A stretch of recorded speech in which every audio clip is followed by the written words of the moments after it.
Eu costumo dizer, pessoal, que uma emoção ela é uma resposta neuropsicofisiológica. Que palavrão é esse? Calma que eu vou traduzir para vocês. Isso significa que ela depende de mais ou menos depende de três instâncias, né, que eu separo. Que neuro vai ter relação com as nossas instâncias cerebrais, corticais, subcorticais, o cérebro humano, sistema nervoso. Tá? Psico, uma instância intermediária, avaliativa, mental, a gente pode chamar de consciente, de inconsciente, de mente, de alma. Cada teoria da psicologia vai puxar um pouquinho ali para o jargão que acaba estudando. Mas é uma instância mental, intermediária e avaliativa do processamento daquela informação. E, por fim, uma instância fisiológica, que é a instância corporal. Toda emoção ela acontece no nosso corpo. E eu costumo dizer, inclusive, que quando a emoção é verdadeira, o corpo grita. Né? Ele não fala, mas ele emite sinais que são congruentes, né? Pela voz, pela face, pelo tipo de gesto, pela postura, pelas palavras empregadas e assim por diante.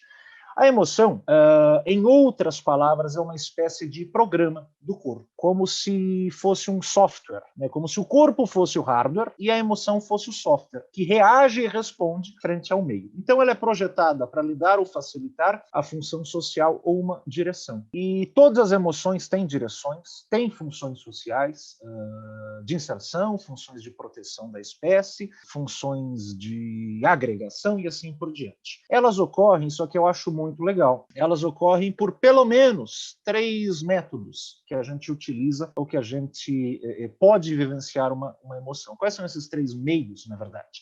É a emoção real, que a gente pode chamar de uma emoção, né, reativa, um estímulo real, na verdade. Então, vejo um leão rugindo na minha frente, eu fico com medo, eu paraliso e saio correndo. Se não houver opção, talvez eu tente lutar com o leão e me dê mal. E saindo da selva de pedra, né, a gente pode vir saindo da selva e vindo para a selva de pedra, é um carro na marginal vindo em altíssima velocidade na minha direção. Isso é uma emoção reativa, as coisas que estão no meu ambiente, um cheiro gostoso de uma flor me faz ter uma emoção prazerosa, por exemplo. Agora, a gente também entra em contato com as emoções imaginando cenários, né? E principalmente a psicologia cognitiva trabalha muito com essa ligação entre pensamento e emoção. Então eu posso me imaginar vencendo aquela competição, né, chegando em primeiro lugar, ou de repente apresentando aquele trabalho em público e já começo a vivenciar as sensações de ansiedade. Então só de pensar, né, a gente também acaba vivenciando emoções. E a terceira maneira de entrar em contato com as emoções é revivendo elas, acessando memórias. Então, lembro daquele dia no parque, na montanha-russa, ou lembro daquele velório, né, do ente querido, ou lembro daquele jogo que foi extraordinário, daquela apresentação de trabalho que foi maravilhosa, aquele prêmio que eu ganhei,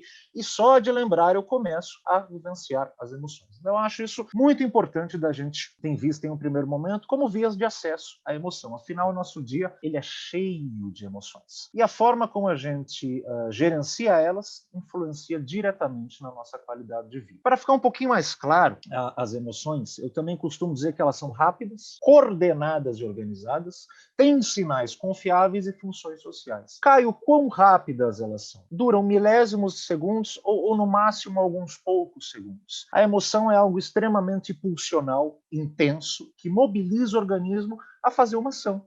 Então mexe com o pensamento dessa pessoa, mexe com os ajustes fisiológicos, mexe com os impulsos de ação, os comportamentos que ela vai ter, de agredir, de fugir, de paralisar, de agregar, de contar a novidade para o outro, e mexe com os nossos componentes expressivos, que é o que a gente vai acabar enfatizando mais na aula de hoje. Eu gosto de trazer alguns exemplos, né, para ver essa questão da função social da emoção, da função protetiva dela enquanto uma inteligência do corpo, um software do corpo. E aí eu me imagino, eu primitivo, macaquinho, na minha tribo primitiva, com os meus pares macaquinhos. E lá, vejo uma fruta, né, e pego aquela fruta para me alimentar. E a hora que eu aproximo ela da minha boca, eu sinto um cheiro ruim, eu vejo que aquele alimento está completamente podre. Imediatamente, eu faço minha melhor cara de nojo, de aversão, atiro aquilo para longe, e provavelmente eu faço até uma vocalização.